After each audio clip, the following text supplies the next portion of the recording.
जय हिंद। आप सभी का स्वागत है आपके अपने YouTube चैनल ठाकरे सर ज्ञान। इस वीडियो में बोर्ड परीक्षा 2024 के कक्षा 10वीं के इंग्लिश के जो पेपर है उसका सॉल्यूशन हम आपके लिए लाए। यदि चैनल को अभी तक सब्सक्राइब नहीं किया है तो सभी कक्षाओं के इंग्लिश के वीडियो और मटेरियल पाने के लिए अभी सब्सक्राइब करें। तो ये रहा आपका question paper.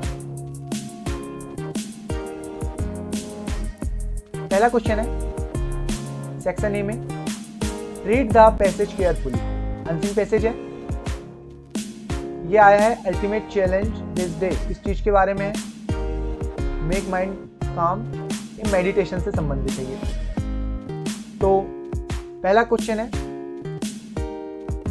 The ultimate challenge this day is, क्या है हमारा सही जवाब इसका? मेक योर माइंड काम।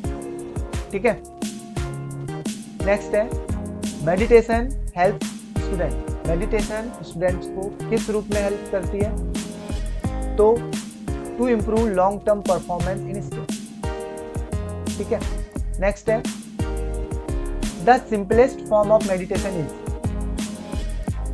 ये सी focusing on breathing.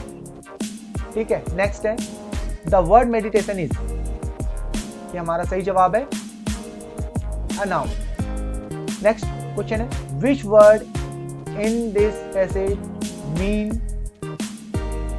अनएबिलिटी to keep something in mind.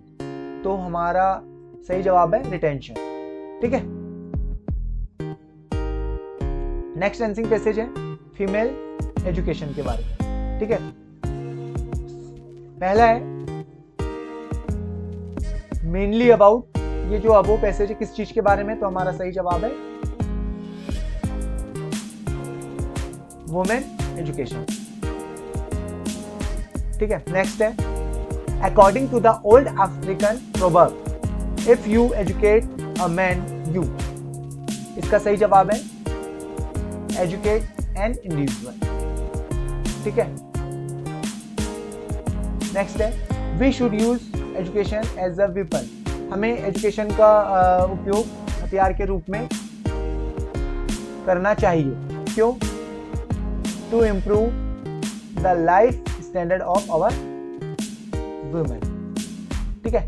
Next है, which word in the passage mean demand of money और अदर थिंग्स बिफोर और ड्यूरिंग द मैरिज। कौन सी चीजें जो पैसों और अदर चीजों की डिमांड करते हैं मैरिज के पहले और बाद में?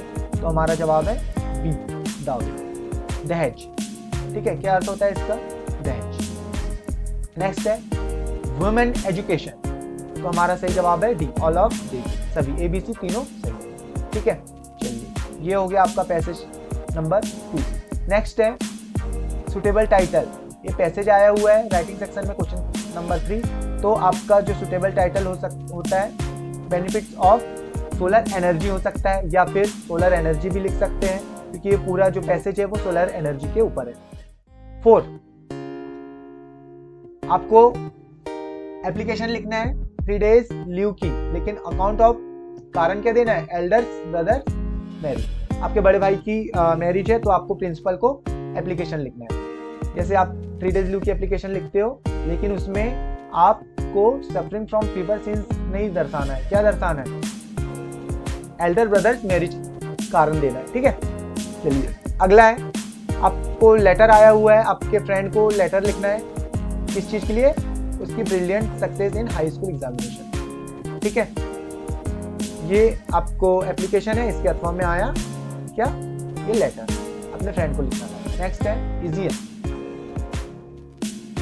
ये आया ऐसे, किसी एक टॉपिक पे आपको ऐसे लिखना था। इसमें साइंस इन डेली लाइफ, ये वंडर्स ऑफ साइंस आ गया, इंपॉर्टेंस ऑफ ट्री, पेड़ों का महत्व आ गया, सेव वाटर आ गया, माई हॉबी आ गया, और the game I like most. आप किसी भी एक खेल के बारे में इसमें लिख सकते हैं। अगला 150 वर्ड्स में importance of games and sports आपको लिखना है। तो 150 वर्ड्स में आपको importance of games and sports लिखना है। तो ये जो पोर्शन आया हुआ है आपको बहुत ही इजी आया हुआ है, ये IMP था ही पहले से और यही आया है। नेक्स्ट है, ये आपको पिक्चर गाइडेड कंपोजिशन दिया हुआ है, इसमें आपको 75 वर्ड्स में लिखना था। ये भी बहुत इजी आया हुआ है, ठीक है। एक एक सेंटेंस आप इसको बना सकते थे। आप we should do some exercise से लेकर के बहुत सारी चीजें ऐसे बना सकते हैं। नेक्स्ट है grammar portion. Your father is seriously ill, you dash go home. You should होगा या यू मस्ट, तो यहाँ पे आएगा मस्ट। क्यों आएगा? क्योंकि यहाँ पे सीरियसली हो रही है, क्योंकि आपके पिताजी क्या है, सीरियसली। और सीरियसली और कंपल्सरी का जब भी हम यूज करते हैं तो वहां पे क्या आएगा, मस्ट आएगा, ठीक है। शुड आपको सजेशन या एडवाइस के लिए होता है, लेकिन यहाँ पे सीरियसली इल है फादर, इसलिए यहाँ पे मस्ट है, बिल्कुल अनिवार्य है कि आपको घर जाना है, ठीक है। और टू तो नेटिंग टाइप के लिए होता है, ठीक है। नेक्स्ट है my father is a retired teacher. क्या आएगा? सही जवाब है रिटायर्ड टीचर। रिटायर्ड मतलब सेवानिवृत्त, जो रिटायर हो चुके। नेक्स्ट है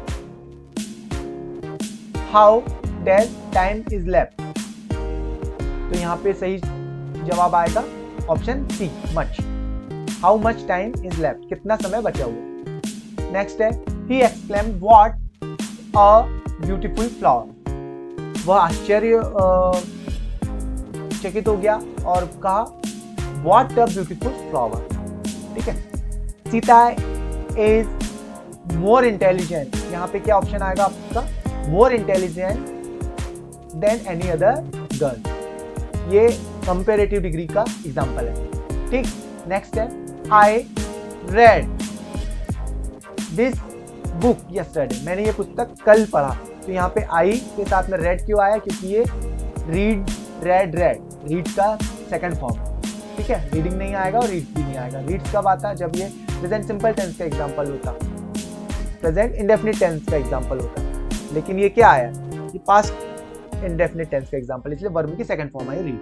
नेक्स्ट है dash you work hard you will fail, इसका सही जवाब है अनलेस। यदि नहीं, अनलेस मतलब यदि नहीं, यदि तुम वर्क हार्ड नहीं करते तो यू विल फेल, ठीक है। इजी है। चलिए अब डू एज डायरेक्टेड देखते हैं। इसमें क्या है, फर्स्ट है Lencho wrote a letter to God, Lencho ने भगवान को पत्र लिखा और Lencho was a peasant, Lencho एक किसान था। तो इसको पेयर करना हमको हु से, हु मतलब जो, तो हमारा आंसर बनेगा Lencho who wrote a letter to God was a peasant, ठीक है। अगला सेकंड है my sister is very intelligent, मेरी सिस्टर बहुत इंटेलिजेंट है। She can solve any problem, वह कोई भी प्रॉब्लम सॉल्व कर सकती है। इसका आपको सो दैट का यूज करके कंबाइन करना है। तो क्या बनेगा, यहाँ पे इज हट के हो जाएगा यहाँ पे सो, और दोनों सेंटेंस के बीच में क्या जाएगा दैट, और जैसा का वैसा। My sister is so intelligent that she can solve any problem, ठीक, इजी है। नेक्स्ट है ही नोज मी, इसका बनेगा पैसिव वॉइस में I am known to him, ठीक है। नेक्स्ट है ये सेंटेंस को अरेंज करके एक मीनिंगफुल सेंटेंस बनाना है, तो इसका बनेगा some girls were making a noise in the class, full stop, ठीक। नेक्स्ट है we are living in this city since 2005, ये हमें सेंटेंस को रिराइट करना है, सही सेंटेंस बनाना है, करेक्ट बनाना है। तो यहाँ पे क्या जो हेल्पिंग वर्ब है आर हटके क्या हो जाएगा हैव बीन, तो ये हो जाएगा we have been living in this city since 2005, ठीक है। क्यों, क्योंकि ये प्रेजेंट परफेक्ट कंटिन्यूअस टेंस का एग्जांपल है। यहाँ पे सिंस और फॉर कब आता है, ठीक है ना। अगला सिक्स्थ है आई डू एक्सरसाइज रेगुलरली, इसका बनाना है हमको इंट्रोगेटिव, तो इसका इंट्रोगेटिव बनेगा do I do exercise regularly, क्योंकि ये जो डू है ये हेल्पिंग वर्ब नहीं है, यहाँ पे ये वर्ब का काम कर रही है, ठीक है। तो जब हम इंट्रोगेटिव बनाएंगे तो प्रेजेंट सिंपल में हेल्पिंग वर्ब क्या लगेगी, डू लगेगी, और ये वर्ब तो डू है ही है, इजी है। चलिए नेक्स्ट देखते हैं। To find error in other is easy, दूसरों में एरर ढूंढना आसान है। तो हमको इसका इट से यूज शुरू करते हुए हमको सेंटेंस बनाना है। तो क्या बनेगा हमारा, यहाँ आ जाएगा it is easy to find error in others. Easy है, ये हो गया, ये स्क्रीनशॉट ले लीजिए। ये हो गया हमारे डू एज डायरेक्टिव। चलिए अब नेक्स्ट पोर्शन की ओर चलते हैं हम। Choose the correct answer. Why did Lencho get only 70 pesos? Lencho को केवल 70 पेसोस क्यों मिले? तो हमारा सही जवाब है the postmaster could collect only 70 pesos for an act of charity. चंदा इकट्ठा कर रहे थे, उसके लिए केवल 70 पेसोस ही वो कलेक्ट कर सकते। नेक्स्ट है when Anne Frank decided to write a diary. Anne Frank ने कब डायरी लिखना डिसाइड किया? She was dash school girl. तो ये हमारा सही जवाब है 13 ईयर ओल्ड स्कूल गर्ल, जब वो 13 साल की। नेक्स्ट है the proposal is one act play about. किस चीज के बारे में है? Russian wedding culture. नेक्स्ट है 10 में इन साउथ अफ्रीका। 10 मई को साउथ अफ्रीका में क्या होता है? एंड ऑटम, ठीक, बसंत ऋतु होती है 10 मई को। विंटर भी नहीं होता, ठंड नहीं होती, मानसून नहीं होता, मतलब बरसात का दिन नहीं होते, और समर के दिन, गर्मी के दिन भी नहीं होते। Extract from text book. ये the baker usually collect his bill. ये बेकर के बारे में इसका पहला क्वेश्चन है monthly account of baker were collect recorded on. ये क्या है? इसका सही जवाब है सम इन पेंसिल। वे दीवार पे पेंसिल से लिख के अपना अकाउंट मेंटेन करते थे। नेक्स्ट है which word in the extract mean pleasant fat body. एक हष्ट पुष्ट बॉडी का अर्थ क्या होता है? प्लम्प। जो मोटा ताजा होता है ना, उसे क्या कहते हैं? प्लम्प व्यक्ति। नेक्स्ट है the baker and his family never starved. Baker और उसकी फैमिली कभी भी भूखे नहीं रहे। क्यों? Baking was a profitable profession. Easy है। चलिए नेक्स्ट है read the extract carefully. Extract from poem है, इसका सही फर्स्ट क्वेश्चन है from which poem of your text book has been extract been taken. कहाँ से ये एक्सट्रैक्ट लिया गया है? तो सही जवाब है अमांडा। नेक्स्ट है the word orphan mean. Orphan का मतलब क्या है? जिनके माता पिता नहीं होते, ठीक। नेक्स्ट है what does the girl actually want. Girl actual में क्या चाहती है? तो वो अनाथ होना चाहती है या फिर फ्रीडम और शांति चाहती है? तो एक्चुअल में वो फ्रीडम और शांति चाहती है, इसलिए तो अनाथ होना चाहती है। लेकिन मेन उद्देश्य क्या है उसका? फ्रीडम एंड बैलेंस, ठीक है। ये नेक्स्ट है आपके question and answer from lesson. ये आपके 8 क्वेश्चन है, और जो आपको आए हैं क्वेश्चन आंसर ये भी बहुत इजी आए हुए हैं। आप देख लीजिए अच्छे से, ठीक है। तो ये था 2024 का विषय इंग्लिश का कक्षा 10वीं का क्वेश्चन पेपर। आशा करते हैं कि आपको ये वीडियो काफ़ी अच्छा लगा हो, और यदि इस चैनल को अभी तक आपने सब्सक्राइब नहीं किया है तो प्लीज़ सब्सक्राइब कर दीजिए, क्योंकि आपको इंग्लिश से संबंधित बहुत सारा मटेरियल हमारे चैनल पे आपको मिलेगा। अभी भी इस कक्षा के लिए भी और आने वाली कक्षाओं के लिए भी बहुत सारा मटेरियल और क्लासेस, ऑनलाइन वीडियोस और बहुत अच्छी अच्छी चीज़ें आपको इस चैनल पे मिलने वाली है। तो please subscribe our YouTube channel, और कमेंट कीजिए, शेयर कीजिए, सब्सक्राइब कीजिए। Thank you for watching Thackeray sir ज्ञान।